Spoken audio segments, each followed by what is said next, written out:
This is the Tom Anderson Show, broadcasting live from the KVNT studios, 7 to 9 a.m., Monday through Friday. Inflation, what it is, why it's bad, and how to fix it. That's a book from Encounter Books that was released in April. And Steve Forbes, chairman and editor-in-chief of Forbes Media, and of course, widely respected economic prognosticator and commentator, written many a book and even ran back in the day 2000 for president, joins us. And Steve, thanks for coming on the show. I remember fondly back in 2000 here in Alaska, I grabbed a photo with you, and you were within 5 votes of George W. Bush, and really it was considered nationally a win in that straw poll in Alaska. And I remember how happy your staff was. That was, I presume, a big day for you. Do you miss the campaign trail? I miss certain aspects of it, but overall I'm glad to see the others doing the exercising. I do mine on a stationary bike now. I'll let them do the running. I love it. Well, why did you write, of course, the $1 million question when there are especially multiple authors, Nathan Lewis and Elizabeth Ames, with you for this book? And it's certainly timely. We were just reporting on inflation here in Alaska, and we have an online following, and folks across the nation are getting hit by it severely. Did you write it because it's right in front of us and it's impacting everybody? Yes, early last year it became clear that both the Federal Reserve and the federal government were pursuing policies that were going to raise the cost of living. The Fed by mismanaging the dollar, the government by going after fossil fuels and other regulatory measures that hurt production. We should be going in the opposite direction, stabilizing the value of the dollar and removing barriers to commerce. When you have more supply, you get less rising prices. But sadly, Washington and the Federal Reserve have gone in the opposite direction. So it was clear, so that's why we wanted to write a reader-friendly, jargon-free book that explained the subject in a way that enabled people to get their minds around it and understand and analyze what is going on.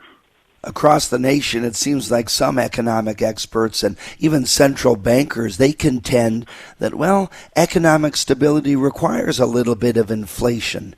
And why do you think that interpretation is wrong? Because, you know, you can tune on TV anywhere in the nation, and some stations, some programs say this is awful, and others kind of squeak in there, maybe it's not so bad. I would say it's awful.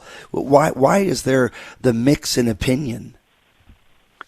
Well, the Federal Reserve and a lot of economists have this fallacious, false notion that a little bit of inflation is good for you, like a little bit of a disease is good for you.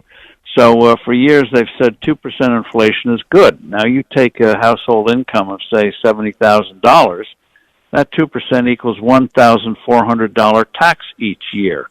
Why taxing people that much is good for the economy was never explained. They have this theory that if you want low unemployment, you have to have high inflation. If you want low inflation, you have to have high unemployment.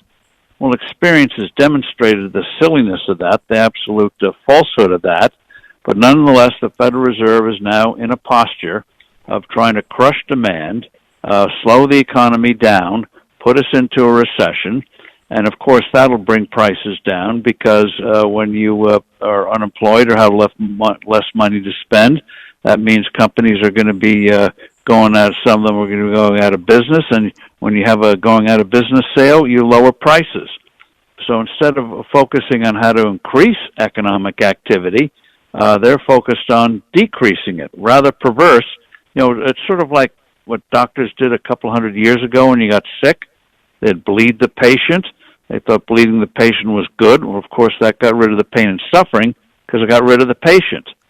So Sure. That's what the Federal Reserve is doing today, economic equivalent of medical malpractice. Oh boy, I think of leeches when you talk about that. This possibility of hyperinflation. We're talking with Steve Forbes, and the book is Inflation: What It Is, Why It's Bad, and How to Fix It. And before you say, well, we know it's bad, what type of a book is that? Well, he gets into the nitty gritty along with his colleagues, Nathan and Elizabeth Ames, Nathan Lewis, on just how bad it is and then how we can remedy this. So hyperinflation, is there a threat of that? And what's the impact, do you think, of this forthcoming election? And on the second question, I'm assuming we're going to see a big swath of Republican wins. I just read this morning that 1 million new Republicans registered or crossed over and 600,000 Democrats. So by 400,000 Republicans really have steam. But the notion of hyperinflation, is that a threat? And do you think the Republicans will be helped and nudged along this summer? Well, I think in terms of hyperinflation, the kind of inflation you have in, say, Venezuela today or Germany in the early 1920s, which destroyed the civil society, destroyed middle class, made possible the rise of Hitler, I think we're going to avoid that. One, you mentioned the elections, so we're going to have less binge spending, more focus on positive things and tax cuts to get the economy growing. And the Federal Reserve is raising interest rates now, artificially, which is already going to start to impact the housing market, so they're going to slow the economy down. So I don't think it's going to be a hyperinflation. I just think, unfortunately, the prescriptions that the Fed is pursuing will be hurtful, and the federal government continues to go in a perverse direction, which is putting obstacles up instead of removing them. If the Republicans do gain control of both the House and the Senate, I think they will, through budgetary ways and hearings, start putting the brakes on some of these excessive regulations. For example, the SEC is now trying to put in massive regulations, which will be very costly for companies, on climate change. That should be the purview of the environmental agency, not the Securities and Exchange Commission. All they're going to do is muck things up and hurt especially small businesses with unnecessary compliance costs.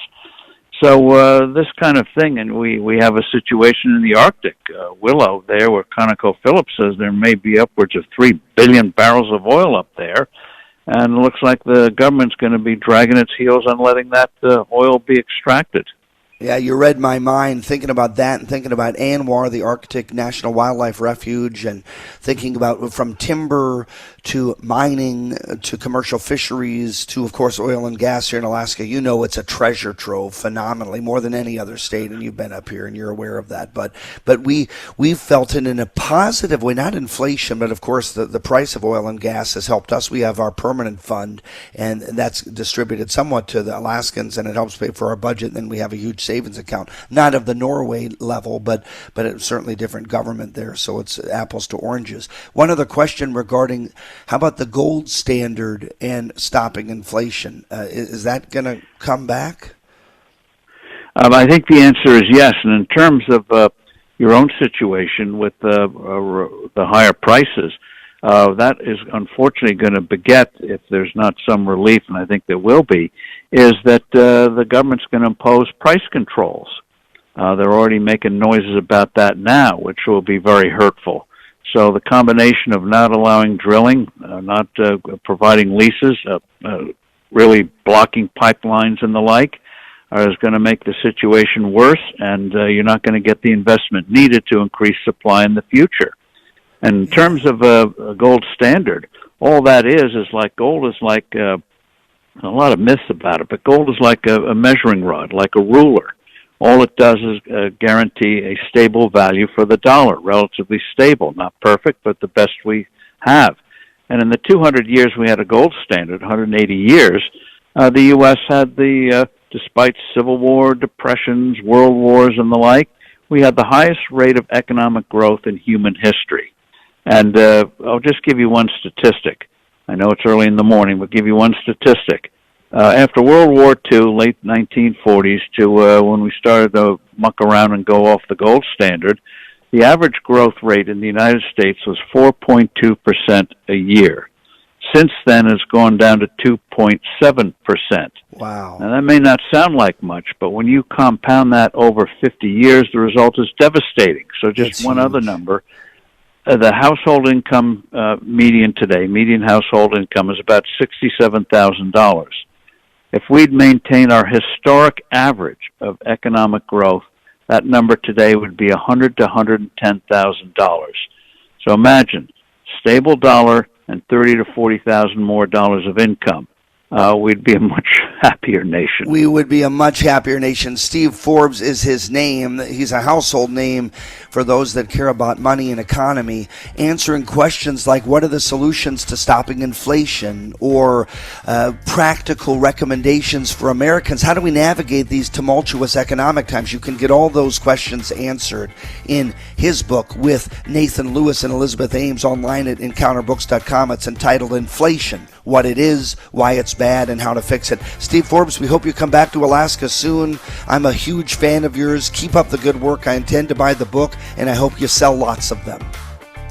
Thank you very much, Tom. Look forward to it. Thank you. Absolutely. Steve Forbes, my friends, right here on The Tom Anderson Show.